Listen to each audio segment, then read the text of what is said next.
తెలంగాణలో రాజకీయంగా వేడివేడిగా మాటల యుద్ధం జరుగుతుంది. ముఖ్యంగా అధికార కాంగ్రెస్ పార్టీతో పాటు విపక్ష బీఆర్ఎస్ పార్టీ నేతల మధ్య ప్రతిరోజు ఏదో ఒక అంశం పైన మాటల యుద్ధమే జరుగుతుంది. ఏదో ఒక అంశం తెరపైకి వస్తుంది, వివాదం అవుతుంది. రెండు పార్టీల నేతలు మాట్లాడుతున్నారు. అయితే ఈ 2.5 ఏళ్లకు సంబంధించి కాంగ్రెస్ పార్టీ అధికారంలోకి వచ్చిన తర్వాత జరిగిన పరిణామాలు, ఇటీవల సీఎం రేవంత్ రెడ్డి కొంత తన సొంత పార్టీకి సంబంధించిన ఎమ్మెల్యేలు కానీ ఎమ్మెల్సీల పనితీరుకు సంబంధించి కొన్ని కామెంట్ చేశారు. ఈ అంశాలపై మనతో మాట్లాడడానికి ఒక ఉద్యమకారుడిగా ప్రత్యేక గుర్తింపు ఉంది ఆయనకి. అదే సమయంలో ఇప్పుడు కాంగ్రెస్ పార్టీ ఎమ్మెల్సీగా ఉన్న అద్దంకి దయాకర్ గారు మనతో పాటు ఉన్నారు. సార్, వెల్కమ్ టు పొలిటెంట్ న్యూస్. Good morning Narsana. అన్న, ఒకటి ఫస్ట్ టాపిక్ అలాగే స్టార్ట్ చేద్దాం. ఎందుకంటే ఈ మధ్య సర్క్ సంబంధించినంత వరకు ఓటర్ల సవరణ జాబితాకు సంబంధించి సీఎం రేవంత్ రెడ్డి గారు మాట్లాడారు. దాంట్లో మీరు కూడా ఉన్నారు. ఆయన కొన్ని కామెంట్స్ చేశారు. ముఖ్యంగా చాలామంది ఎమ్మెల్యేలు కానీ ఎమ్మెల్సీలు కానీ ఆశించిన స్థాయిలో పనిచేయట్లేదని ఒక కామెంట్ చేశారు. ఎట్లా చూస్తారు దాన్ని మీరు? అంటే ఇది సర్ అనేది ఒక కొత్త ప్రక్రియ. అది మ్యాక్సిమం కొంతమందికి అర్థం కావడానికి కూడా కొంత సమయం పట్టే అవకాశం ఉంది. రెండవది, కాన్సన్ట్రేటెడ్గా ఆ మీటింగ్స్ను మనం అడ్రస్ చేయాల్సిన అవసరం ఉంటుంది. కాబట్టి కొన్ని సందర్భాల్లో ప్రజాప్రతినిధులకు కొన్ని నియోజకవర్గ పనులు లేకపోతే ఇతరత్ర పనులు ఉండడం వల్ల కూడా కొంత యాక్టివ్గా జరగలేదు. మళ్ళీ సీరియస్గా మన జూమ్ మీటింగ్ తర్వాత మళ్ళీ దాన్ని ఊపందుకున్నది. టెక్నికల్ ఇష్యూస్ ఎక్కువ ఉన్నాయి దాంట్లో. సో ఆ టెక్నికల్ ఇష్యూస్ అన్నిటి కూడా మనం అవపోసన పట్టుకోవాలి. మళ్ళీ మనం ఓటర్కి చెప్పాలి. బిఎల్ఓస్ ఇదంతా సిస్టమ్ కొంత క్రిటికల్గా ఉండడం వల్ల డిలే అయింది. కాబట్టి మళ్ళీ ముఖ్యమంత్రి గారు చెప్పి చాలా ఫాస్ట్గా అవుతున్నది. సో ఒకటేమో సర్రేమో రాజకీయ కోణం కూడా ఉన్నది దాంట్లో. రెండవది, ప్రజలకు వివరించాల్సిన పరిస్థితి. తర్వాత 2002 ఓటర్ లిస్టును బేస్ చేసుకొని అప్పుడు ఓటు ఉంటే ఇప్పుడు ఎట్లా, అప్పుడు ఓటు లేకపోతే ఇప్పుడు ఎట్లా అనే దాని విషయంలో కొన్ని నిబంధనలు కొంచెం క్రిటికల్గా ఉంటాయి. కాబట్టి వాటన్నిటి కూడా సరి చేసుకొని ఇప్పుడు ఊపందుకుంది మొత్తం అన్ని జిల్లాల్లో, అన్ని నియోజకవర్గాల్లో కూడా. అదే గారు, ఒకటి, మీరు నాట్ ఓన్లీ కాంగ్రెస్ పార్టీ నాయకులుగా నేను చూడట్లేదు, ఉద్యమ కాలంలో ఒక రకంగా మనం కూడా చాలాసార్లు కలిసి పనిచేసిన పరిస్థితి వచ్చింది. కనుక ఎట్లా చూస్తారు ఈ 2.5 ఏళ్ళ కాంగ్రెస్ పాలనకు సంబంధించి? వాస్తవం చెప్పండి. ఒక కాంగ్రెస్ పార్టీ ఎమ్మెల్సీగా మీరు మాట్లాడతారు కానీ దగ్గరగా చూస్తారు. రేవంత్ రెడ్డికి అత్యంత సన్నిహితుల్లో మీ పేరు కూడా వినిపిస్తారు. కనుక ఈ 2.5 ఏళ్ళ పాలనకు సంబంధించి మార్కులు ఇవ్వండి అని కానీ లేకపోతే ఏదైనా చెప్పండి అంటే ఏం చెప్తారు? పని చేయడం, ఏ సెలవు తీసుకోవడంతో పాటు 2-3 శాఖలు తన వద్ద ఉన్నాయి. తర్వాత ఓవరాల్ ప్రభుత్వాన్ని నడపడంలో ఈ ఆర్థిక ఇబ్బందులు ఉన్న పరిస్థితుల్లో ప్రభుత్వాన్ని నడపడం అనేది అంత సింపుల్ ఏం కాదు. సో ఆ పరిస్థితుల్లో రేవంత్ రెడ్డి గారు యువకుడుగా అయి ఉండడము, తర్వాత ఎక్కువ సమయం ఇవ్వగలగడము, అన్ని డిపార్ట్మెంట్స్ మీద కూడా కోఆర్డినేషన్ చేయడం, ఇదంతా చూస్తే ఒక ఏమంటారు అనుభవం గల పరిపాలన దక్షత ఉన్న వ్యక్తి లెక్క తను పాలించడం అనేది నిజంగా నేనైతే ఇంత ఫాస్ట్గా యాక్సెస్ అవుతాడు, ఇంత ఇమ్మీడియట్గా ముందుకు పోతాడని నేను అనుకోలేదు. సో అది ఆయన ఆకలింపు చేసుకున్న విధానం కానీ ప్రభుత్వ శాఖల్లో తను అనుభవం సాధించడం కానీ చాలా వేగవంతంగా జరుగుతుంది. ఇప్పుడు ఉన్న పరిస్థితులకు రేవంత్ రెడ్డి గారి కరెక్ట్గా దాన్ని లీడ్ చేయగలుగుతారనేది అయితే నాకు అనిపించింది. అనేక హామీలు ఇచ్చారు అదేం గారు. ఎందుకంటే ఎన్నికల సందర్భంగా మీరు చాలా రకాలైన హామీలు ఇచ్చారు. సో వాటిలో ఎంత శాతం వరకు అమలైనాయని మీరు అనుకుంటున్నారు? ఇప్పుడు మనం మ్యాక్సిమంగా 80% మనం ఓవర్కమ్ అయినాం. అంటే 6 గ్యారంటీల కింద ఉన్న 13 అంశాలు మ్యాక్సిమం మనము 80% వరకు అది స్టార్ట్ అయింది. నాకు తెలుసు మీరు జర్నీలో ఉన్నారు. మీ వాయిస్ అప్పుడప్పుడు కట్ అవుతుంది కొంచెం. ఎందుకంటే మీలాంటి వాళ్ళు మాట్లాడాల్సిన సమయం వచ్చింది. మీరు చెప్తే బాగా పబ్లిక్ వెళ్తుంది కనుకనే అందుకోసం మీతో మాట్లాడే ప్రయత్నం చేస్తున్నాము. కొంచెం మీరు జర్నీలో ఉన్నందుకు మీ వాయిస్ కట్ అవుతుంది. అదే సమయంలో ముఖ్యంగా యువత అనేది చాలా కీలక పాత్ర పోషించింది. మీరు కూడా యువ నాయకులుగా ఉన్నారు. యువతకు సంబంధించినంత వరకు నిరుద్యోగం అనేది ఒక పెద్ద సమస్యగా తెలంగాణలో ఉండేది. 10 ఏళ్లలో ఆశించిన స్థాయిలో ఉద్యోగాల నియామకాలు జరగలేదన్నారు. సో మీరు వచ్చిన ఈ 2 నెలల్లో ముఖ్యంగా యువతకు సంబంధించిన ఎలాంటి కార్యక్రమాలు చేపట్టారు? దాదాపు నెలకొక నోటిఫికేషన్ ఇవ్వాలనేది టీజీపీఎస్సీ నిర్ణయం తీసుకున్నది. దాని వెనుక ముఖ్యమంత్రి గారి యొక్క ఆలోచన ఉంది. ఎందుకంటే ఖాళీ అవుతున్న వాటిని వెంటనే చేయడం, తర్వాత కొన్ని టెక్నికల్ ఫ్లాస్ ఉన్న వాటి విషయంలో అందరు కోర్టుకు పోతున్నారు. కాబట్టి అసలు కోర్టుకు పోకుండా ఉండేందుకు ముందుగానే చర్యలు తీసుకునేటట్టుగా నోటిఫికేషన్స్ చాలా అంటే పకడ్బందీగా యశవంత్ గారు చేస్తున్నారు. ఎందుకంటే ఆ గతంలో నోటిఫికేషన్స్ పడంగానే కోర్టుకు పోవడం, దాన్ని స్టాల్ చేయడము, దాన్ని స్టే ఇచ్చేయడము, దానివల్ల విద్యార్థులు ప్రిపేర్ అయిన వాళ్ళు కూడా నష్టపోయే పరిస్థితి వచ్చేది. ఒకవేళ ప్రిపేర్ అయ్యి ఎగ్జామ్ రాస్తే ఆ పేపర్ లీక్ల పేరు మీద పూర్తిగా నష్టం జరిగేది. ఈ పరిస్థితుల్లో దాన్ని ఏ విధంగా నివారించవచ్చో ఒక ప్రయత్నం చేసి ఇప్పుడు మళ్ళీ నెలకు నోటిఫికేషన్ వేసే ఒక ప్రయత్నం చేస్తున్నారు. ఆ ఉన్న ఖాళీలన్నింటినీ పూరించడం ఒక ఎత్తు అయితే, ఏవైతే బ్లూ కాలర్ జాబ్స్ ఉన్నాయో వాటిని మనం క్రియేట్ చేసుకొని వాటిని మన ఉపాధి అవకాశాల కింద ఉద్యోగాల్ని కూడా కల్పించడానికి ఒక ప్రయత్నం జరుగుతున్నది. కాబట్టి యువత ప్రధానమైన బలం. బట్ ఇప్పుడు మనకు 25 లక్షల పైచిలకు ఉద్యోగార్థులు ఉన్నారు. ఇప్పుడు చూడండి, వాళ్ళకు మూమెంట్ టైం నుంచి మీకు తెలుసు నరసింహరావు గారు, ఎందుకంటే 2012 నుంచి ఎగ్జామ్స్ తెలంగాణ ప్రాంతంలో లేవు. 2012 నుంచి అంటే 14 సంవత్సరాల పాటు ఈ ఏర్పడ్డ ఖాళీలు కావచ్చు, ఏజ్ బార్ కూడా అయింది. దాని కొరకు మనం ఏం చేసినాం, మళ్ళీ 10 ఇయర్స్ ఎక్స్టెన్షన్, ఇప్పుడు 1-2 ఇయర్స్ కొరకు 10 ఇయర్స్ ఎక్స్టెన్షన్ ఇచ్చినాం. కొంతమంది ఏజ్ బార్ అయినా కొంతమందికి ఉపయోగపడుతుంది కదా అని చెప్పి. సో విద్యార్థుల విషయంలో కానీ, నిరుద్యోగుల విషయంలో కానీ, విద్య విషయంలో కానీ చాలా నిర్ణయాత్మకమైన ఒక ఆలోచన ధోరణితోనే ముఖ్యమంత్రి గారు పోతున్నారు. ఎందుకంటే దాన్ని సీరియస్గా వాచ్ చేస్తున్నారు. ఇప్పుడు తెలంగాణ పబ్లిక్ స్కూల్స్ లాంటివి కానీ, తెలంగాణ ఇంటిగ్రేటెడ్ స్కూల్స్ లాంటివి కానీ, యువతకు విద్య నుంచే కాదు, మళ్ళీ స్కిల్ యూనివర్సిటీ లాంటిది ఒకటి ఏర్పాటు చేసి దాంట్లో నాకు తెలిసి 1000 మందికి మొన్న బ్యాచ్కి ఉద్యోగాలు వచ్చినాయి.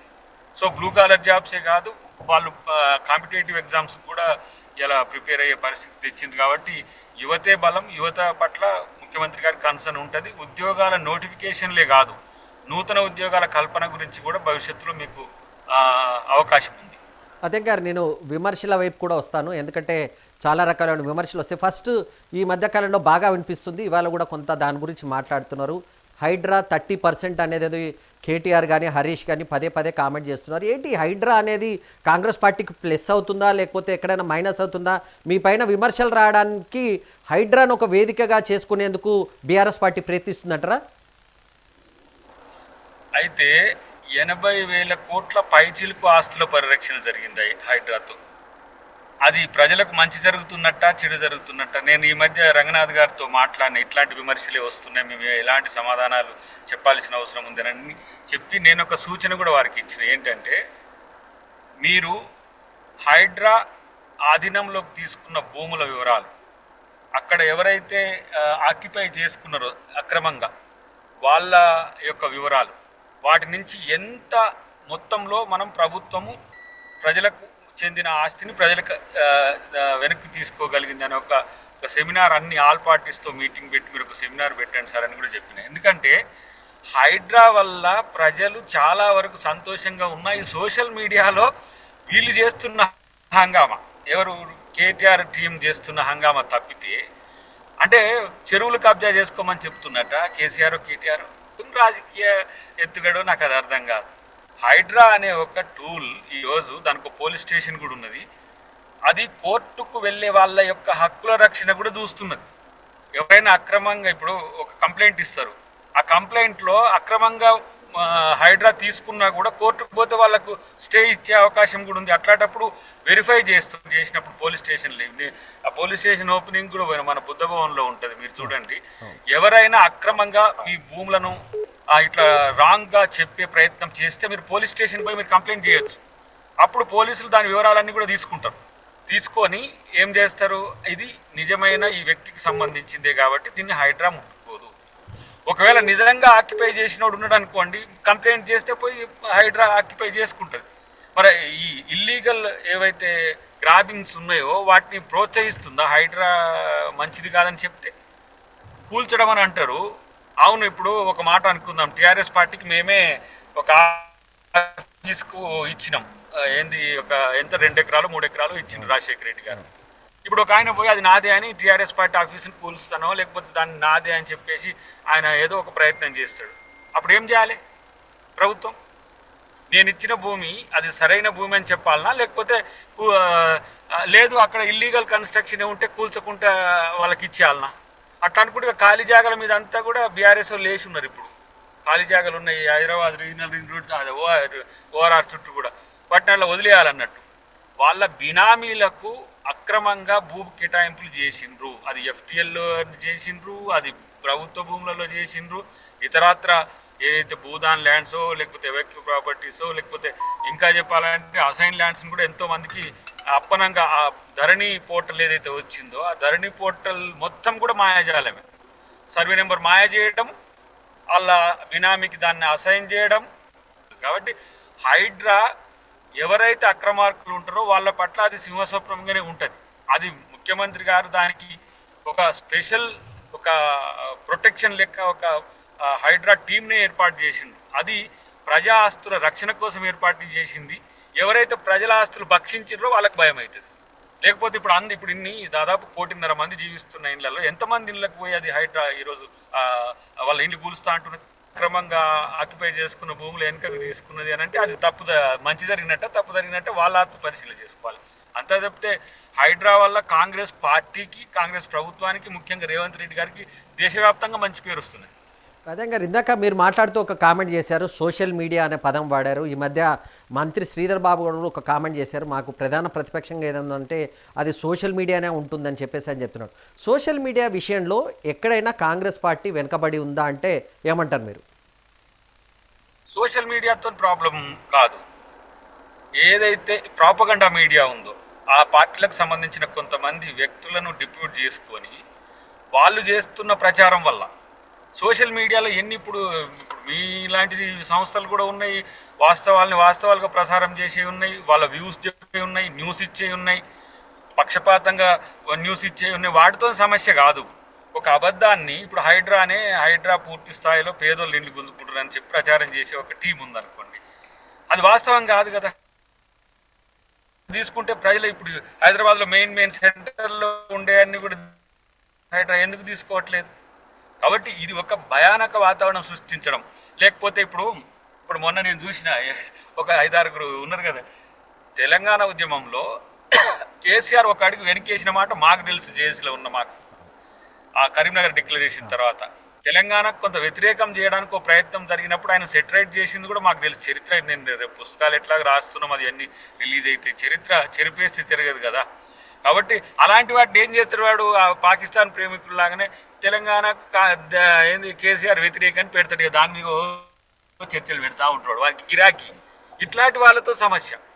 న్యూస్ను కానీ వ్యూస్ను కానీ ఇప్పుడు ఒక మాట నన్ను విమర్శించొద్దని నేను చెప్తానా, నా పార్టీని విమర్శించొద్దని చెప్తానా? మీకు ఆ హక్కు నాకు ప్రజాస్వామ్యం లేదు కదా.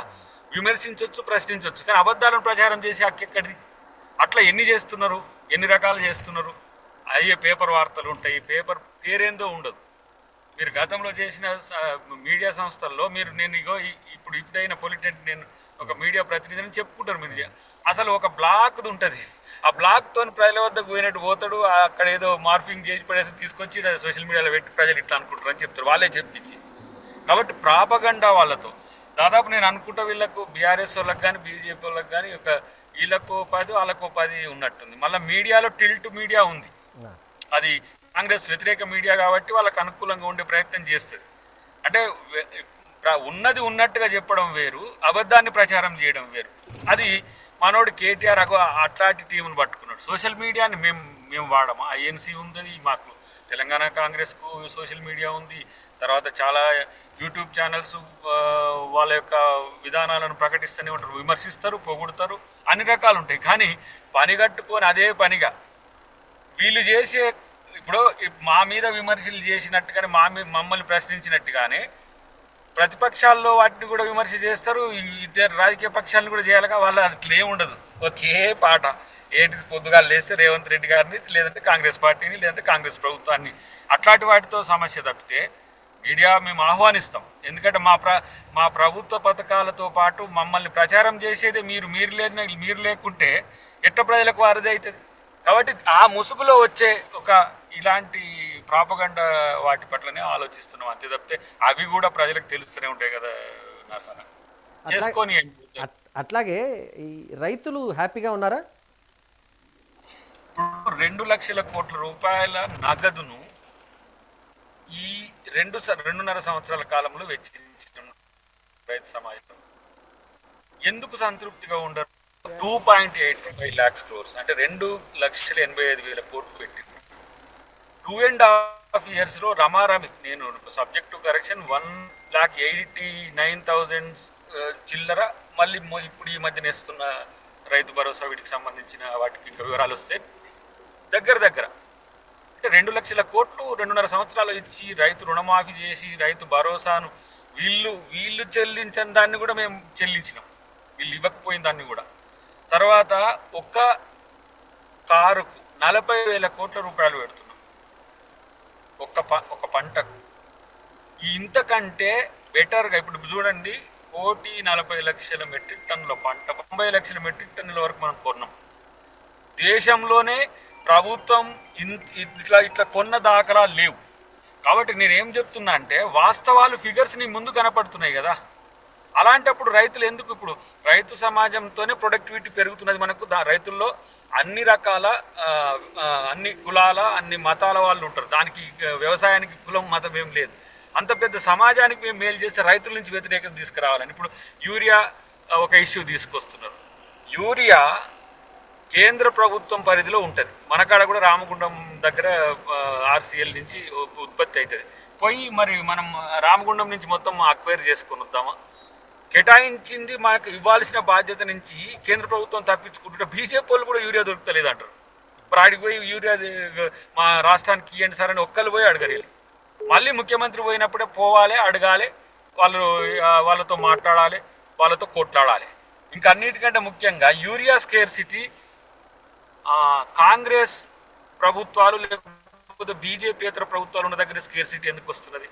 17 రాష్ట్రాల్లో వాళ్ళు ఉన్నారు, 5 రాష్ట్రాల్లో వాళ్ళు ఆలోచిస్తున్నారు. అక్కడ ఎందుకు రావట్లే యూరియా కొరత? ఉద్దేశపూర్వకంగానే కొరతను ఇక్కడ సృష్టించి ప్రభుత్వాలకు వ్యతిరేకతను తీసుకొచ్చి రైతు సమాజం నుంచి వ్యతిరేకత తెచ్చే ఒక ప్రయత్నం జరుగుతున్నది. రైతులు సంతృప్తిగా ఉన్నారు. ఉండకపోతే ఏ విధంగా సంతృప్తి చెందుతారో అట్లా చేసే ఒక ప్రయత్నం కూడా. ఇప్పుడు చూడు, ప్రతి పంటకు అన్ని పంటలకు అన్ని రకాల పంటలకు మనం మద్దతు ధరిస్తున్నాం, కొంటున్నాం. అంతేకాకుండా బోనస్లు కూడా వరి లాంటి దానికి ఇస్తున్నాం. ఇది పక్కన పెడితే నేను ఒక మాట అంట, రైతు సమాజము 2 లక్షల రుణమాఫీ చేస్తే వ్యతిరేకిస్తున్నదని చెప్పి ప్రచారం చేస్తారు. వీళ్ళు 1 లక్ష రుణమాఫీ కొరకు 25,000 ఇట్లా 4 సంవత్సరాలు వేసింది. ఈ 25,000 వేసరికి ఆడ వడ్డీ వచ్చి చేరింది. మళ్ళీ తర్వాత ఎలక్షన్స్ కోసం అని చెప్పి అక్టోబర్లో ఆర్బీఐ నుంచి స్పెషల్ పర్మిషన్ మోదీని బతిలాడుకొని, సార్ నేను ఓడిపోతున్నామో సార్ అని కేసీఆర్ మళ్ళీ ఎంత దాదాపు నన్ను అనుకుంటున్నా 20,000 కోట్లు సంథింగ్ తీసుకొచ్చేసి 20,000 కోట్లు అప్పటికప్పుడు ₹1,00,000 99,000 వరకు రుణమాఫీ చేసింది వాళ్ళు. అంటే రాజకీయాల కోసం వాళ్ళు చేస్తున్నారు. మేము వచ్చిన మొట్టమొదటి సంవత్సరమే మేము 21,000 కోట్లు మిగిల్చుకుందాం కదా, ఒకవేళ రైతులు రుణమాఫీ చివరిలో చేద్దామని అనుకుంటే. కాంగ్రెస్ ప్రభుత్వం ఎక్కడొచ్చినా సరే 2 లక్షల రుణమాఫీ, నాట్ ఈవెన్ తెలంగాణ, ప్రతి దగ్గర కూడా 2 లక్షల రుణమాఫీ రైతులకు చేస్తుంది. కాబట్టి రైతు సమాజం పట్ల కాంగ్రెస్ పార్టీకి ఉన్న చిత్తశుద్ధిని ఎవరు కూడా ప్రశ్నించలేరు అనేది నా అభిప్రాయం. రాయదుర్గం ద్వారా మేము మెట్రో వేసాము, అది మెట్రో పనులు ప్రారంభిద్దాం అనుకున్నాము, ఆపేశారు. ఇప్పుడు కేవలం మెట్రో ఎట్టు కాకుండా పోయింది, 2వ ఫేజ్ కూడా జరగట్లేదు, కేవలం భూముల కోసమే రేవంత్ రెడ్డి ఇదంతా చేస్తున్నారన్నది కేటీఆర్ ఈ మధ్య పదే ఎక్కడికి వెళ్ళినా కానీ ఈ కామెంట్ చేస్తున్నారు. ఇప్పుడు రాయదుర్గం నుంచి ఎక్స్టెన్షన్ అనేది మనకు హైటెక్ సిటీలో పనిచేసే లేకపోతే అక్కడ ఉండే కంపెనీస్కు, సాఫ్ట్వేర్ కంపెనీస్కు ఉపయోగపడుతుంది. కానీ మనం ఎల్బీ నగర్ నుంచి ఎక్స్టెండ్ చేసి ఇట్లా ఓల్డ్ సిటీ మీదుగా ఇట్లా ఎయిర్పోర్ట్కి తీసుకపోతే ఫ్యూచర్ సిటీకి కూడా ఉపయోగపడడంతో పాటు ఎయిర్పోర్ట్కు మంచి మార్గం అవుతుంది. ఎక్స్టెన్షన్స్లో కూడా వాళ్ళు ఇప్పుడు ఎక్కడైతే వాళ్ళు మేజర్గా సిటీ అవుట్స్కట్స్కి, ఇప్పుడు మీరు ఢిల్లీలో మీరు చూస్తే మీకు అవుట్స్కట్స్కు మెట్రో ఎక్స్టెండ్ అయి ఉంటుంది. ఎందుకు? ట్రాన్స్పోర్టేషన్ ఈజీ అయితే అక్కడ మధ్యతరగతి, దిగువ మధ్యతరగతి ఇండ్లు కట్టుకుంటే ఏంటంటే టైం ఈజీగా మిగులుతుంది. అర్ధ గంటలో దాదాపు 60 కిలోమీటర్లు పోయేంత స్పీడ్తో ఇప్పుడు అక్కడ జరుగుతున్న పరిస్థితి. మనోళ్ళు సిటీ లోపల ఇక్కడికే మనం ముందు వరుసలో మనం చేసుకున్నాం. దీని తర్వాత ఎక్స్టెన్షన్లో సిటీ అవుట్స్కట్స్ కూడా మనం పోతే ఎక్కువ మేలు జరుగుతుంది. కానీ ఇప్పుడు మీరు చూడండి, రాయదుర్గం నుంచి మళ్ళీ ఏంది అదే చెరువు, మన గడ్డిపేట చెరువు, అటు తర్వాత హిమాయత్ సాగర్ చెరువు, దాని తర్వాత ఎయిర్పోర్ట్. ఎవరికి ప్రజలకు ఉపయోగపడుతుందా? ఇలా మనము సిటీగా పిలుచుకునే ఓల్డ్ సిటీ అభివృద్ధి చెందాలంటే, అభివృద్ధి మూలాలు పడాలంటే అక్కడ కూడా ఇలాంటి కార్యక్రమాలు మెట్రో విస్తరణ లాంటి ఓల్డ్ సిటీ మీదుగా పోతే అన్ని రకాల ఉపాధులు కూడా దొరుకుతాయి వాళ్ళకి అక్కడ. కాబట్టి దాన్ని వాళ్ళేదో వాళ్ళ స్వార్థ ప్రయోజనాల కొరకు చేసి ఏంది ఓఆర్ఆర్ చుట్టూ నుంచి చేసుకొని అవతల శంషాబాద్ లేచి పడేస్తే అయిపోద్ది అన్నట్టుగా వాళ్ళు చేసింది. కానీ ముఖ్యమంత్రి గారు ప్రజా ఉపయోగం కొరకు ఆలోచించింది. అది కూడా ఎల్ఎన్టీ నుంచి ప్రభుత్వం తీసుకున్నది. ప్రభుత్వం తీసుకున్నది కేంద్ర ప్రభుత్వం సహకారం దాదాపు 13,000 కోట్లు ఇవ్వాలని మనం అడుగుతున్నాం. ఇవ్వకపోయినా సరే మనం రాష్ట్ర ప్రభుత్వంతో చేస్తాం. మీరు ఇది కట్టుకోండి అని పర్మిషన్ ఇవ్వమంటున్నాం. మీరు పెడితే పెట్టండి, అది సెంట్రల్ స్టేట్ ప్రాజెక్ట్, మీకు తెలుసు అది. అప్పుడు మన జైపాల్ రెడ్డి గారు ఉన్నప్పుడు, ఆయన అర్బన్ డెవలప్మెంట్ ఉన్నప్పుడు, ఆయన మంత్రిగా ఉన్నప్పుడు మనకి ఇది శాంక్షన్ అయింది. అప్పుడు కూడా వారు కాంగ్రెస్ ప్రభుత్వం ఉండవాలని మళ్ళీ దాని మీద ఒక్క ఇంచు పెంచలేదు వాళ్ళు. మళ్ళీ కాంగ్రెస్ ప్రభుత్వం వచ్చినాక దాన్ని విస్తరణ చేస్తున్నాం. ఇది ఓఆర్ఆర్ అయినా, రేపు RRR అయినా, రీజనల్ రింగ్ రోడ్ అయినా, ఎయిర్పోర్ట్ అయినా సరే అది కాంగ్రెస్ అభివృద్ధి గురించి ఆలోచించింది. వీళ్ళేమో అన్ని 10 సంవత్సరాలు ఉన్నారు కదా, వాళ్ళు అదన్నా కంప్లీట్ ఎందుకు చేయలేదు? రాయదుర్గం నుంచి శంషాబాద్ పోయేది ఉంటే అదొక రోడ్డు అవుతుండగా, అదొక ట్రావెల్ ఏరియా అవుతుండగా. కాబట్టి విస్తృత ప్రజా ప్రయోజనాలే లక్ష్యంగా కాంగ్రెస్ ప్రభుత్వం ప్రయత్నం చేస్తుంది. దాంట్లో ముఖ్యమంత్రి గారు ఫ్యూచర్ సిటీ అనేది ఆయనకు ఒక డ్రీమ్. రేపు దేశంలో అత్యంత ప్రతిష్టాత్మకమైన నగరంగా హైదరాబాద్ అభివృద్ధి చెందడానికి ఆయన వేస్తున్న బేస్, ఇప్పుడు మూసీ రిజర్వేషన్ కానీ, ఓఆర్ఆర్ అంటే RRR కానీ, లేదంటే భారత్ ఫ్యూచర్ సిటీ కానీ, మీరు చూస్తారు దాని అభివృద్ధి ఫలాలు. రేవంత్ రెడ్డి గారిని ఏ విధంగా భవిష్యత్తులో ప్రజలు గుర్తుంచుకుంటారో మీకు అర్థమవుతుంది. అట్లాగే ఈ ఫ్యూచర్ సిటీ గురించి మీరు కూడా అంటున్నారు అంటే, ఈ మధ్య హరీష్ రావు మాట్లాడినప్పుడు ఫ్యూచర్ సిటీకి ఎవరు భూములు ఇవ్వకండి, మేము అధికారంలోకి వస్తే ఫ్యూచర్ సిటీ ఏమి ఉండదు, దాన్ని తీసేస్తాం, మీరు దయచేసి ఎవరు భూములు ఇవ్వకండి అని పదే పదే ప్రచారం చేస్తున్నారు. ఫ్యూచర్ సిటీ అనేది ఎవ్వరు ఆపలేరు, ఎవ్వడు అడ్డుకోలేరు. రాసుకోండి. హరీష్ రావు కాదు, ఆయన జేజమ్మ కానీ, వాళ్ళ మామ కానీ, వాళ్ళ జేజమ్మ వచ్చినా కూడా ఎవరు ఆపలేరు. ఎందుకంటే ఫ్యూచర్ సిటీ అనే ప్లానింగే 30,000 acres ఎక్స్టెన్షన్తో ఇండియాలోనే ది బెస్ట్ క్యారిడార్ అవుతుంది. అది వరల్డ్ క్లాస్ కాంపిటీషన్తో మనం ఈరోజు ఫార్చ్యూన్ 500 కంపెనీస్లో దాంట్లో కనీసం 100 కంపెనీలు ఇక్కడికి తేవాలనే ఉద్దేశంతో ఇప్పటికి 8 లక్షల కోట్ల రూపాయల మనకు ఏమంటాము కంపెనీలు పెట్టుబడులు పెట్టడానికి మనకు దావోస్ వేదికగా వివిధ వేదికలుగా మనకు వచ్చినాయి. వాళ్ళకి ల్యాండ్ అలొకేషన్ చేస్తున్నాం, పవర్ ఇస్తున్నాము, ఇన్ఫ్రాస్ట్రక్చర్ ఇస్తున్నాం, అంతా చేయబోతున్నాం. ఇప్పుడు మీరు ఫ్యూచర్ సిటీ మొన్న కార్పొరేషన్ ఓపెనింగ్ రోజు చూసింది కదా, ఆ రోజు ఎంత డెడికేటెడ్గా ఒక ఇన్వెస్ట్ సెక్రటరీగా తయారు చేస్తున్నాం. అజిత్ రెడ్డి గారిని దానికి అసైన్ చేసింది ముఖ్యమంత్రి గారు తన ఆఫీస్ నుంచి ఇన్వెస్ట్ సెక్రటరీగా, ఇన్వెస్ట్ తెలంగాణ సెక్రటరీగా. సో అంత ఒక విజన్తో పోతున్నాం. వీళ్ళు ఫార్మాసిటీ కోసం తీసుకున్నారు, ఫార్మాసిటీ కోసం తీసుకొని ఫార్మాన్న చేసిండ్రా, ఫార్మాసిటీ కొరకు తీసుకుని 14,000 ఎకరాలు. వాళ్ళు అనుకుంటారు మేము ఫార్మా మీద సంతకాలు పెట్టినాము, ఇది ఫార్మా కోసం చేసినాం కాబట్టి రేపు ఫ్యూచర్ సిటీ అని పెడితే లీగల్గా ఎవరన్నా పోతే నష్టం వస్తుందని పిచ్చి సన్నాసి ముచ్చట్లయి. అదేంటిది? అది ఫార్మా సిటీ దాన్ని అక్కడ పెట్టొద్దని కేసులు వేసింది. ఎందుకు? రెడ్ జోన్ అంటే రెడ్ అంటే ఎక్కువ కాలుష్యం ఉండే కంపెనీలు ఇస్తే అది సిటీకి ఇబ్బంది అవుతుంది, అటు ఇబ్రహీంపట్నం ఉంది, ఇటువైపు మహేశ్వరం ఉందని చెప్పి చేసింది. ఇప్పుడు దాన్ని మనము గ్రీన్ జోన్గా ఏవైతే ఫార్మా కంపెనీస్ కాలుష్య రహిత కంపెనీలు ఉన్నాయో వాటిని పెడుతున్నాం. దాంట్లో ఇంకా వాళ్ళకి తెలియదు ఏంటంటే, దాన్ని హైడ్ చేస్తుంది ఏంటంటే AI సిటీ అని వస్తుంది అక్కడ కురుమిద్ద ఆ పరిసర ప్రాంతాల్లో. AI city artificial intelligence city after Silicon Valley south ఏషియాలో కాదు ఏషియాలోనే the best destination central state project. అది ఆ ఫారెస్ట్ ఏరియాలో మనకు 200 ఎకరాలు కేంద్ర ప్రభుత్వం అలాట్ చేస్తున్నది. దాని చుట్టూ పరిధి ఉన్నది. ఇటువైపు ఫ్యూచర్ సిటీలో రాబోతున్న కంపెనీలు ఉన్నాయి, ఫార్మా జోన్ ఉంది. ఇన్ని రకాల ఆలోచనలతోని అటు ఆమన్గల్ వరకు కానీ, ఇటు మాల్ వరకు కానీ, ఇటు ఇబ్రహీంపట్నం నుంచి అటు సంస్థాన నారాయణపూర్ వైపు కానీ అదొక న్యూ సిటీ ఇండియాలో ఏర్పడబోతున్నది. ఈ పిచ్చి పిచ్చి ముచ్చటి చెప్పి మేమొచ్చి తీసుకుని ఆయన వచ్చేది లేదు, సచ్చేది లేదు, ఆయన అసలు రానిచ్చేది ఎవరు, ఆయన ఎటు పోతాడో తెలియదు. ఫస్ట్ ఎవరు హరీష్ రావు అంటున్న హరీష్ రావు ఇవ్వకండి ఇట్లా అని చెప్పి చేసే ఈ ప్రకటనలన్నీ కూడా ఒక డిస్ట్రక్టివ్ మెథడాలజీ. అది ఎవరు కూడా ఏ రాజకీయ పక్షం కూడా చెప్పదట్లా. ఎందుకు చెప్తున్నారు వాళ్ళు? ఈడ వస్తే ఈ నగరం మళ్ళీ నూతన నగరం అయితే రేవంత్ రెడ్డి గారి పేరు రేపు భవిష్యత్ తరాలని తలుసుకుంటాయి కాబట్టి మనం దానికి రాకుండా చేయాలి. ఇలాంటి ఒక పనికిమాలిన ఆలోచనలు ఏ రాజకీయ పార్టీని చేస్తుందా? ఇప్పుడు ఫార్మాసిటీ వాళ్ళు పెడతా అన్నారు. ఫార్మాసిటీలో భూ నిర్వాసితులకు సంబంధించి మనం మేలు చేయాలని కొట్లాడినాం తప్పితే ఫార్మాసిటీ వద్దని కాంగ్రెస్ అన్నదా?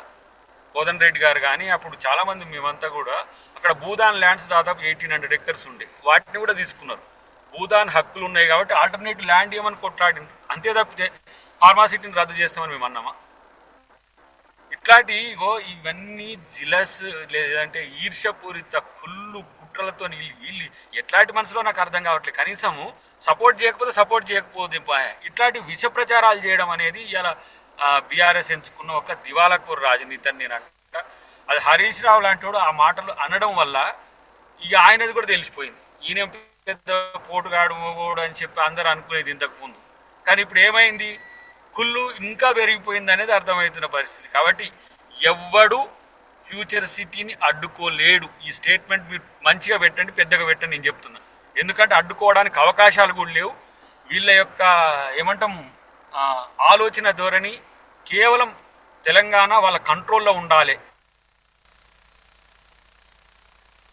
అట్లాగే ఇంకొక కామెంట్ పదే పదే వస్తుంది. కేంద్ర ప్రభుత్వంతో ప్రస్తుతం కాంగ్రెస్ ప్రభుత్వానికి ఉన్న సంబంధాల గురించి మాట్లాడినప్పుడు 2 రకాలైన కామెంట్లు వస్తాయి.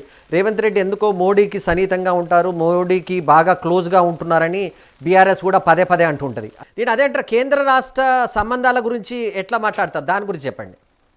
ఇప్పుడు మోదీ గారితో రేవంత్ రెడ్డి గారు మంచిగా ఉంటే వీళ్ళకి ఎందుకు నొప్పి? ఆయన ప్రధానమంత్రి, ఈయన ముఖ్యమంత్రి, ఆయన కేంద్ర ప్రభుత్వ ప్రతినిధి, ఈయన రాష్ట్ర ప్రభుత్వ ప్రతినిధి. ఏం కేసీఆర్ లెక్క కయ్యం పెట్టుకోవాలన్నా? కేసీఆర్ పెట్టుకున్నట్టు ఒక పంచాయతీ పెట్టుకోవాలన్నా? ఆయనకు ఒక రాజకీయ ఉద్దేశం ఉండి నేను జాతీయ స్థాయిలో ఎదగాల కాబట్టి నేను మోదీని తిడితే నాకు మంచి పేరు వస్తుందని చెప్పి ఆయన రాంగ్ నోషన్తో పోయి ఇలా చంద్రబాబు నాయుడు గారితోనైనా మా ప్రాంతంలో ఉన్న మా డికే శివకుమార్ గారితోనైనా కేరళ మాదే ఉంది, ఇటు విజయ్ కూడా ఇలా కాంగ్రెస్ అనుకూలంగా ఉన్న ముఖ్యమంత్రి. ఈ సదరన్ స్టేట్లో ముఖ్యమంత్రుల మధ్యన ఒక ఐక్యత ఉంది. దాంతోపాటు కేంద్రంలో బీజేపీ ప్రభుత్వంతో తలబడం, మేము బీజేపీ విధానాలను విమర్శిస్తాం, బీజేపీ ప్రభుత్వం యొక్క విధానాలను విమర్శించే ప్రయత్నం చేస్తాం. కానీ మోదీని విమర్శించాల్సిన అవసరం ఏంటి? కలెక్టివ్ క్యాబినెట్ డిసిషన్స్ ఉంటాయి, వాళ్ళ మా విధానాలు ఏంటని విమర్శిస్తాం. పర్టికులర్గా రేవంత్ రెడ్డి గారు మోదీ గారి పట్ల ఒక సానుకూల ధోరణి ఉన్నదని ఒక ప్రచారం చేస్తున్నారు. నేనంటున్నా, ఇప్పుడు అడిగేటప్పుడు పోయి తిట్టుకుంటూ కూర్చుంటారా? మోదీ నువ్వు ఇట్లా, నువ్వు అట్లా, నువ్వు ఇట్లా చేసినావు, అట్లా చేసినావు అంటే నీకు పనులు చేస్తారా వాళ్ళు? ఇలా ఈ స్టేట్ ఆర్థికంగా ఎంతో మంచిగా ఉన్న స్టేట్ కాస్త కేసీఆర్ గారి పుణ్యమని 8 లక్షల కోట్ల అప్పులకు కూరుకుపోయింది. అలాంటప్పుడు కేంద్ర ప్రభుత్వం నుంచి వచ్చే సహాయ సహకారాలు కూడా తీసుకోకుండా పంచాయతీలు పెట్టుకోమంటే వాళ్ళు ఎందుకు పెట్టుకోవట్లేరు? ఇలా మోదీని ఎక్కడైనా విమర్శిస్తారా కేసీఆర్, కేటీఆర్, హరీష్ రావు, ఇంకెవరైనా? ఎందుకంటే వాళ్ళతో ఒక రాజకీయ రహస్య ఒప్పందం ఉంది కాబట్టి వాళ్ళు మోడీని విమర్శించలేరు. అంటే మేము విమర్శించాలంటారు, మేము విమర్శించి వాళ్ళని పని ఎట్లా తీసుకోగలుగుతాం? వాళ్ళు చేయలేకపోతే కదా విమర్శ. మొన్న కిషన్ రెడ్డి గారిని సీరియస్గా మీరే అడ్డుకున్నారంటే వచ్చిండు ఆయన, కంపల్షన్ క్రియేట్ అయింది, తెలంగాణ సమాజం అంతా ప్రశ్నించింది, మీరెందుకు అడ్డుకుంటారు అంటే పోయిండు, కూర్చున్నాడు, ఏదో 1-2-3 అంశాల్లో ఒక సానుకూల ధోరణి వచ్చింది. అట్లనే వీలైనంత వరకు, సాధ్యమైనంత వరకు సామవేదంతోనే మన పాట మనం పాడుకొని బయటికి రావాలి.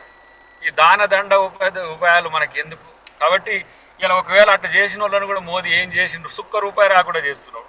కాబట్టి ఆయన ఎంచుకున్న మార్గం సామ్యవాదం, ఆయనతో మంచిగా ఉండాలి, ఆయనతో మంచిగా ఉండి పని చేసుకోవాలనుకుంటున్నాడు, అంతే తప్పితే మరొకటి కాదు. ఇక కొంతమంది ఊహిస్తున్నారు, అయ్యే రేవంత్ రెడ్డి గారు ఏమో పుసుక్కుని వాళ్ళతో ఉంటుండు, మళ్ళీ హాత్ జోడు అని చెప్తే హాత్ ఇస్తాడేమో అని చెప్పి అందరూ ఆశపడతా ఉన్నారు. అందుకనే అదంతా ఆశలు పెట్టుకోకండి. కేంద్ర ప్రభుత్వ ప్రతినిధిగా మోదీ గారిని గౌరవిస్తాం. అట్ ద సేమ్ టైం ఒకవేళ హాత్ జోడు అంటే మా ప్రధానమంత్రి గారు రాహుల్ గాంధీ గారిని చేయాలని మా రేవంత్ రెడ్డి గారి కల ఉంది. మరి దానికి ఒప్పుకుంటాడా మోదీ అంటే హాత్ జోడుతాం. కాబట్టి ఇవన్నీ కూడా పనికిరాని. ఇంకా కొంతమంది ఇంకెక్కువ ఊహించుకుంటున్నారు. కొంతమంది నేను చూస్తున్న ఎంపీలు, మరి మా దాంట్లోకి ఇట్లా వస్తావా ఏందని వీళ్ళు అంటున్నారు. మీ దాంట్లోకి రావాల్సిన అవసరం రేవంత్ రెడ్డి గారికి లేదు. ఇక్కడ ఆయన టాప్ 10 లీడర్స్లో ఒకడు కాంగ్రెస్ పార్టీ. అక్కడ ఎంతమంది ఉన్నారు మీరు చూసుకోండి. బీజేపీలో చేర్చుకునేంత వరకే, వాళ్ళు చేర్చుకున్న తర్వాత అందరిది అదే కథ అవుతుంది. కాబట్టి ఆయన గతంలో రాజశేఖర రెడ్డి గారు ఏ విధంగా రాహుల్ గాంధీ గారిని ప్రధానమంత్రి చేయాలని కోరుకున్నాడో అదే కళ రేవంత్ రెడ్డి గారికి ఉన్నది, మా అందరిది కూడా అదే. కాబట్టి మాతో ఆయన షేర్ చేసుకుంటున్న అంశాలన్నీ చూస్తే కాంగ్రెస్ పార్టీని సౌత్లోనే కాదు దేశంలో బలోపేతం చేయడానికి వాళ్ళు అప్పుడు ఒక మాట కూడా అన్నాడు, కార్యకర్తలం తల రూపాయి వేసుకోనైనా మేము పైసలు కలెక్ట్ చేసి మీకు ఇవ్వగలమని అన్నాడు. ఎందుకు ఆ ఉద్దేశంతో అన్నాడు? ఇగో వీళ్ళు ఎలక్ట్రోల్ బాండ్స్ రాకుండా మీ ఎలక్ట్రోల్ బాండ్స్ ఎవరైనా ఇస్తారో వాళ్ళ మీద టార్గెట్ చేసి ఐటీ ఈడీ రైడ్స్ చేస్తుంటే మీరు ఏం భయపడలేదు, కార్యకర్తలు పార్టీని కాపాడుకుంటారని చెప్పిన. కాబట్టి ఇలా ఇంత గౌరవం, ఇంత ప్రతిష్టను కాంగ్రెస్ పార్టీ పెంచింది రేవంత్ రెడ్డి గారికి, దాన్ని కొనసాగిస్తాడు. అదే గారు నేను ఈ క్వశ్చన్ అడగడానికి కారణం ఏంటంటే ఇప్పుడు అడిగే నెక్స్ట్ క్వశ్చన్, కవిత ఒక పార్టీని పెట్టింది, దానికి టీఆర్ఎస్ అని పేరు పెట్టుకుంది, ఒక సేనా పార్టీ లాంటిది ఒకటి పెట్టుకుంది. కవిత ఇంపాక్ట్ ఎట్లా ఉంటుంది? ఎందుకంటే కవితను కూడా ఉద్యమ కాలంలో చాలా దగ్గరగా చూసిన వాళ్ళలో అద్దంకి దయాకర్ కూడా ఒకరు కనుక కవిత పాత్ర ఎట్లుంది ఇప్పుడు తెలంగాణ రాజకీయాల్లో? ఒక ప్రయత్నం చేస్తున్నది ఇన్నరా, ఒక ఏమంటాము, ఒక మహిళ రాజకీయాల్లో తను సక్సెస్ కావాలని ప్రయత్నం చేస్తున్నది. కానీ గమ్యం సరిగా ఉందా లేదా అనేది ఇంకా అర్థం కావట్లేదు వాళ్ళ అడుగులు ఎటువైపు అనే విషయంలో. సరే, రాజకీయ పక్షం ఉన్నది కాబట్టి బీజేపీని, కాంగ్రెస్ను, బీఆర్ఎస్ను, ఇంకా ఏ పార్టీలు అధికారం ఉంటే వాళ్ళని విమర్శిస్తుంది కాబట్టి మంచిగానే ఉంటుంది. బట్ పాత్ ఎటువైపు ఉన్నది అనేది ఇంకా కొంత టైం పడుతుంది. ఇప్పుడే మనం ప్రిమాచ్యూర్ అవుతుంది. విమర్శ చేసినా పొగిడినా ఒక ప్రయత్నాన్ని మాత్రం మనం ఆహ్వానించాలి. ఎవరు వద్దంటారు చెప్పండి? రాజకీయ పక్షంగా ఎవరైనా, ఇప్పుడు పవన్ కళ్యాణ్ వస్తే కూడా అంటున్నాం, వద్దంటున్నాము. రాజకీయాలు చేసుకోవడానికి తెలంగాణ ఒక మంచి క్షేత్రం అని అందరూ తెలంగాణ వైపు వస్తున్నారు. ఏదో ఉంటారు కదా, ఒక ఏరియాలో మార్కెట్ బాగుంటే పోయి అక్కడ బిజినెస్ చేసుకుందాం అన్నట్టుగా. పవన్ కళ్యాణ్ కూడా వచ్చేదాన్ని మనం వ్యతిరేకించట్లేము, ఆయనకే వ్యతిరేకించుకుంటున్నాం. కానీ అట్నే కవిత గారు కూడా రాజకీయాలు చేసుకోవచ్చు. తర్వాత అన్నిటికంటే ఎక్కువ గతంలో ఉన్న ప్రభుత్వంలో ఉన్నప్పుడు కామ్గా ఉండడం మాత్రం ప్రజలు ప్రశ్నిస్తున్నారు. మాత్రం తన ఒక ఏమంటాము ప్రశ్న అట్లనే ఇప్పటికీ కొనసాగుతూనే ఉంటుందని నేను అనుకుంటున్నాను. లాస్ట్ 2 క్వశ్చన్స్ అడుగుతాను. ఒకటి, కేటీఆర్ పాదయాత్ర చేస్తా అంటున్నారు. కేటీఆర్ పాదయాత్ర చేయడాన్ని వ్యతిరేకించాం. హరీష్ రావు బస్ యాత్ర చేసినా వ్యతిరేకించాం. కేసీఆర్ ఫామ్ హౌస్ యాత్ర చేసినా మేమేమో వ్యతిరేకించాం. ఎందుకంటే పాదయాత్ర ఇంపాక్ట్ ఏ మేరకు ఉంటుంది అనేది వాళ్ళకి తెలుస్తుంది. చేసిన తర్వాత వాళ్ళకే ప్రశ్నలు వస్తాయి. తర్వాత మనోనికి ఏంటంటే పాదయాత్రలు చేస్తే ముఖ్యమంత్రులు అవుతారని అనుకుంటే నీకంటే ముందు మీ చెల్లె చేసిందని అన్నాడు ఒకసారి సీఎం గారు, గుర్తుండదు అనుకుంటా. పాదయాత్రలు చేస్తేనే ఉంది, తర్వాత జైల్లోకి పోతే ముఖ్యమంత్రులు అయితే జైల్లోకి ఆమె ముందు పోయింది. సో నీకంటే సీనియర్ అయితే మీ బావగారే ఉన్నారు. ఆయన 2006 నుంచా 2002 నుంచి 2005, 4 తర్వాత ఆయనని ఎమ్మెల్సీ చేసి మంత్రిని చేసింది కాంగ్రెస్ పార్టీని. అప్పుడు మీకంటే సీనియర్ ఆయన. వీళ్ళిద్దరి మధ్యన కొట్లాట ఇప్పుడు సమస్య వస్తున్నది. అసలు బయటికి కనబడతలేదు కానీ దుప్పట్లు వేసుకుని ఇద్దరు ఒకరినొకరు కుమ్ముకుంటారు లోపల. అది దాని కొరకు పోటీల్లో పాదయాత్ర నేను చేస్తా అంటే ఆయన మళ్ళీ రథయాత్రనో మరి ఇంకా ఆయన ఇంకే యాత్రనో ఏదైనా చేయనండి, మేము కాదనలేము. బట్ 2034 వరకు ముఖ్యమంత్రిగా రేవంత్ రెడ్డి గారు ఉంటారని ఒక స్టేట్మెంట్ సీరియస్గా పదే ఇస్తున్నది. దాన్ని ఉద్దేశం ఏందో వాళ్ళు అర్థం చేసుకుంటే పాదయాత్ర చేసినా పొర్లు యాత్ర చేసినా ఏం ప్రయోజనం ఉండదని నేను. అదే గారు ఇంకొకటి క్వశ్చన్ ఏంటంటే, సీఎం స్పీడ్ని మంత్రులు కానీ ఇతరులు కానీ కొంత ఏమైనా అందుకోలేకపోతున్నారా? సీఎం రేవంత్ రెడ్డి ఏమైనా చాలా ఫాస్ట్గా వెళ్తున్నారు కానీ ఎక్కడో కొంత గ్యాప్ వస్తుందనే ఒక అభిప్రాయం అయితే వ్యక్తమవుతుంది. గ్యాప్ అని కాదు కానీ ఆయన చాలా ఫాస్ట్గా నిర్ణయాలు తీసుకుంటుండు, ఇంప్లిమెంటేషన్కి పోతున్నాడు.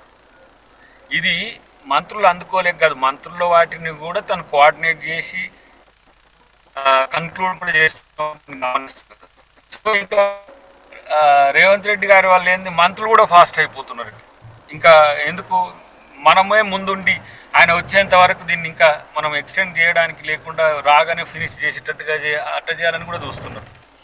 ఎందుకంటే ముఖ్యమంత్రి దిశానిర్దేశనం ఉంటుంది మంత్రులతో కానీ, లేకపోతే డిపార్ట్మెంట్ ప్రిన్సిపల్ సెక్రటరీలు కానీ, లేకపోతే సెక్రటరీలు కానీ. సో ఇవాళ గతంలో అంత ఫాస్ట్గా లేదు. కేసీఆర్ గారి నేతృత్వంలో జరిగిన అప్పటి ప్రభుత్వం ఇంత ఫాస్ట్గా లేదు. మీరు చూడండి, ఎవ్రీ డే మినిమం 1-2 ప్రోగ్రామ్స్ ఉంటాయి. అవి వాటి పాత్ సెట్ చేసి వదిలేస్తే కథం ఇంప్లిమెంటేషన్ అంతా అధికారులు తర్వాత మంత్రిత్వ శాఖ వాళ్ళు చూసుకుంటున్న పరిస్థితి. కాబట్టి అందుకోలేరనేది కాదు, ఇంకా ఫాస్ట్ అవుతారని నేను అనుకుంటున్నాను. చివరిగా అద్దెంకి గారు ఒక క్వశ్చను, అద్దెంకి దయాకర్ ఉద్యమకారుగా చూసాము, ఎమ్మెల్సీగా చూసాము, ఏదో త్వరలోనే 3 ఏళ్ళు పూర్తయిన తర్వాతనే క్యాబినెట్ విస్తరణ కూడా జరుగుతుందని అంటున్నారు. అద్దంకి దయాకర్ని మంత్రిగా చూడొచ్చా త్వరలో? ఏది ఆదేశిస్తే అది చేస్తాను, నీకు తెలుసు కదా నరసన. నాకు ఎమ్మెల్సీ ఇవ్వకపోయినా, దాని పేరు ఏంది, ఎంపీ ఇవ్వకపోయినా నేను కూల్గా ఉన్నా. పార్టీ నా సేవలు మంత్రిగా వాడుకుంటే, లేదంటే ముఖ్యమంత్రి గారు నా సేవలు మంత్రిగా వాడుకుంటా అంటే, నేను ఉపయోగపడతా అంటే దానికి సిద్ధం. నా నా యొక్క ఏమంటారు ఉద్దేశం, లక్ష్యం మాత్రం ప్రభుత్వం ప్రజలకు మేలు చేసే దిశగా ఉన్న యువకులు కావాలి, ఇంకా కొంచెం పని చేసేటోళ్ళు కావాలి, లేకపోతే తెలంగాణ స్థాయి క్షేత్రస్థాయిలో కూడా కార్యకర్తలు సంతోషంగా ఉంటారని అవకాశం కల్పిస్తే డెఫినెట్గా మంత్రి వర్గ విస్తరణలో అవకాశం ఇస్తే నేను సంతోషంగా స్వీకరిస్తాను, అదేం సమస్య కాదు. కానీ దాని కొరకు అది మాత్రమే నా లక్ష్యం అన్నట్టుగా మాత్రం ఉండ. ఎందుకంటే ముఖ్యమంత్రి గారు చాలా సందర్భాల్లో నాతో మాట్లాడినప్పుడు, పదవి రానప్పుడు కూడా చెప్పేది, ఇది డిలే అవుతున్నందుకు ఏమైనా ఫీల్ అవుతున్నావా అని చెప్తుంటే, అంటే నేను అన్న వారు ముఖ్యమంత్రి అయినాక సగం సమస్య పోయింది మాలాంటి వాళ్ళకి. ఎందుకంటే తెలంగాణ అస్తిత్వాన్ని, తెలంగాణ అస్మికను కాపాడి తెలంగాణ యువతకు, తెలంగాణ సమాజానికి మేలు చేయాలనే చిత్తశుద్ధితో ఉండే వాళ్ళు ముఖ్యమంత్రి కావాలని మేము కొట్లాడినాం. అంత రిస్క్ తీసుకొనైనా నేను రేవంత్ రెడ్డి గారి వెంట ఉండడానికి కారణం మీకు తెలుసు, దాని తర్వాత జరిగిన పరిణామాలు కూడా మీకు తెలుసు. కానీ నేను పార్టీ అధికారంలోకి రావాలి, ముఖ్యమంత్రిగా రేవంత్ రెడ్డి గారు ఉంటే ఇంకా బాగుంటుందనే ఉద్దేశంతో ముందుకు పోయినా, నేను చాలామంది అనుకుంటారు నష్టపోయిండేమో దయాకర్ ఇట్లా అని చెప్పేసి. నేనేం నష్టపోలే, ఎవరు నా వల్ల నష్టపోలే. నేను చివరికి ఇప్పుడు చూడండి, ఎమ్మెల్సీ ఇచ్చిన తర్వాత సంతోషపడ్డారు, విప్ ఇచ్చిన తర్వాత కొంచెం ప్రాధాన్యతకు తెచ్చిందని. రేపు మంత్రి వస్తే కూడా అదే చిత్తశుద్ధితో పనిచేసే ప్రయత్నం చేస్తాం. కావాలనే కోరిక అందరికీ ఉంటుంది, కాదని చెప్పింది అనుకోండి, ఇప్పుడు ఒకవేళ మీతో కలిసినప్పుడు మంత్రివర్గంలో అవకాశం ఇస్తారనంటే దయాకర్ వద్దనని, ఇది బాగుండని స్టేట్మెంట్ కదా. డెఫినెట్గా నేను కూడా కోరుకుంటున్నాను, అదేం లేదు, కావాలని ఆలోచన కూడా ఉండే. కానీ అక్కడ సీనియారిటీ, కమ్యూనిటీ, తర్వాత ఏరియా, డిస్టిక్ ఇవన్నీ ఉంటాయి. అవన్నిటిని అధిగమించి ఆ అవకాశం వస్తే మాత్రం నిజంగా ఒక రకంగా అదృష్టమే అన్నట్టుగా భావించాల్సిన అవసరం ఉంది. కానీ ఒక మంచి నాయకత్వం తెలంగాణలో రావాల్సిన అవసరం ఉంది. ఎందుకంటే కాంగ్రెస్ పార్టీ వైపు ప్రజలు ఆశగా చూడడం కాదు, ఒక మంచి ఉద్దేశంతో చూస్తున్నారు. వీళ్ళు చేస్తారు, రేవంత్ రెడ్డి గారి నేతృత్వంలో మంచి జరుగుతుంది తెలంగాణకు అనే ఒక ఆలోచన ఉంది. ఆ టీంలో నేను కూడా ఉంటే సంతోషపడగలనని మాత్రం మీ ద్వారా తెలియజేస్తాను. థ్యాంక్ యూ దయాకర్ గారు. మొత్తానికి రాష్ట్ర రాజకీయాలకు సంబంధించినంత వరకు రేవంత్ రెడ్డి చాలా స్పీడ్గా వెళ్తున్నారు, ప్రజల పక్షాన ఉన్నారు, ఇచ్చిన హామీలు నెరవేరుస్తున్నారు. రాజకీయం కోసం బీఆర్ఎస్ విమర్శలు చేసినా మేము మాత్రం ప్రజలకు ఇచ్చిన ప్రతి మాట నిలబెట్టుకుంటున్నాము, ఖచ్చితంగా ప్రజల వైపు ఉంటాము, కేంద్ర ప్రభుత్వానికి సంబంధించినంత వరకు సహకారం ఏదో రావాల్సిందో దాన్ని ఖచ్చితంగా తీసుకొని ముందుకు వెళ్తామని చెప్పేసి దయాకర్ అంటున్నారు.